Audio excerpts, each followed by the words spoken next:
Hello दोस्तों। मैं NEET 2025 दिया था इस साल और मेरा रैंक 3,28,000 आया था। और मेरा नंबर 345 था, 345। और मैं 2025 से मतलब 2022 से नीट दे रहा हूँ। और अब मैं रिपीट नहीं कर सकता हूँ भाई, क्योंकि 4 साल हो गए नीट तैयारी करते हुए। और अब मैं आगे क्या सोच रहा हूँ कि मैं ऑब्वियसली बिहार का काउंसलिंग अप्लाई कर चुका हूँ। और बिहार का जो काउंसलिंग है उसके अंदर मैंने सिक्योरिटी मनी डिपॉजिट कर दिया है प्राइवेट कॉलेज के लिए। और मतलब कि वहाँ पैसा मेरा है फंसा हुआ है। और तो इसके बाद ये जो 50% वाला रूल आया, मुझे पता है कि मैं प्राइवेट कॉलेज पे गवर्नमेंट सीट नहीं ले पाऊंगा ऑब्वियसली, क्योंकि 3,28,000 रैंक है तो नहीं मिल पाएगा ना। और तीन तो मैं और 50% वाला रूल लगा तो कॉलेज ने अपना फीस है डबल कर लिया। लगभग 60 से 70 लाख फीस था, अब उसको बढ़ा करके लगभग 1,30,00,000 तक उसे कर लिया। मैं सोचा था कि मैं प्राइवेट कॉलेज ले लूँगा, मतलब 60-70 में ले लूँगा, लेकिन अब इतना फीस बढ़ गया है तो नहीं ले पाऊँगा ना।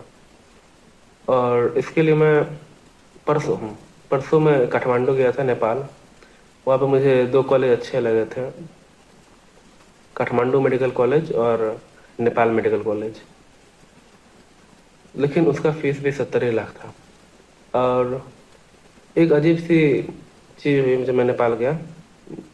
जब मैं बॉर्डर क्रॉस किया तो यहाँ नोटिफिकेशन आता है भाई कि आ, आपका डेट एक्सटेंड हो गया है उसका काउंसलिंग का।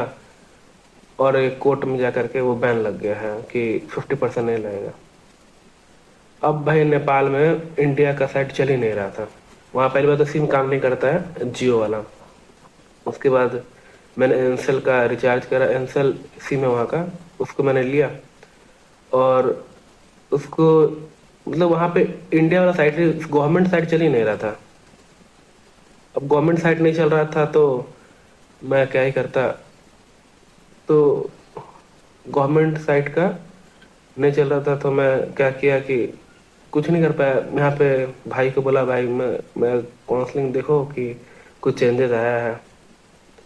फिर मेरे को एक कॉल करके बोलते हैं कि भाई फीस, हाँ, मतलब कि 1.3 करोड़ से 60-70 लाख हो गया। अब मैं वहाँ पे नेपाल में था, लेकिन मैं अब फिर किसी से पूछता हूँ, बोलता है कि ऐसा कुछ नहीं हुआ है, क्योंकि ऑफिशियल नोटिफिकेशन ही नहीं आता भाई। जो ऑफिशियल नोटिफिकेशन ही नहीं आता है तो कैसे पता चलेगा क्या चल रहा है कि भाई फीस कितना है। मतलब कि आप काउंसलिंग करा रहे हो, आपको फीस ही नहीं पता है कितना रखना है, मतलब अलग ही। तो मैं नहीं भरा प्राइवेट कॉलेज में प्राइवेट फीस नहीं भरा, क्योंकि भाई 1.3 CR कोई देने वाला नहीं है। उसके बाद उसके बाद मैं क्या किया कि अ, मैं नेपाल गया, मतलब 2 दिन रहा वहाँ पे, कॉलेज देखा। उसके बाद मैं वापस आया, तब तक वो डेट ही खत्म हो गया था, मतलब काउंसलिंग का, मतलब जो बिहार का खुला हुआ था। और डेट खत्म हो गया, देन मैं वापस आ गया। और उसके बाद यहाँ देखा तो सब अपने कॉलेज और फीस ने वापस वही 10% पिछले साल के 10% बढ़ा करके फीस रख दिए थे, मतलब डाल दिए थे। अब मैं वो 10% बढ़ा कर थे तो वो मेरे अफोर्डेबल था, मैं कर सकता था। लेकिन अब 10% बढ़ा कर फिर काउंसलिंग का डेट ही पोर्टल पे आ रहा है कि राउंड 1 इज ओवर नाउ। अब मैं क्या ही करता। तो देखते हैं अगले राउंड में क्या करना है। और फिर बिहार का एक फिर नोटिफिकेशन आता है कि आपका काउंसलिंग स्थगित हो गया है, ये एडजर्न, मतलब कि काउंसलिंग रोक दिया गया है। मैं बिहार में मतलब कि security money, that is private college, आप जानते ही कितना है, उससे मैंने 2 लाख रुपया उससे मैंने डाला। अब मैं दूसरे स्टेट में भी, चाहे यूपी में है, तो यूपी में कोई अच्छे कॉलेज है ही नहीं जो मेरे रैंक पे मिल पाएंगे। अच्छे कॉलेज हैं, ऑब्वियसली अच्छे प्राइवेट कॉलेज हैं वहाँ पे, लेकिन मेरे 3,28,000 रैंक में कोई अच्छे कॉलेज नहीं है। मैं वहाँ भी 2 लाख रुपये नहीं लगा सकता।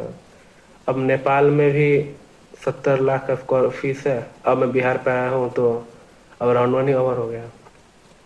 अब राउंड 2 में देखते हैं।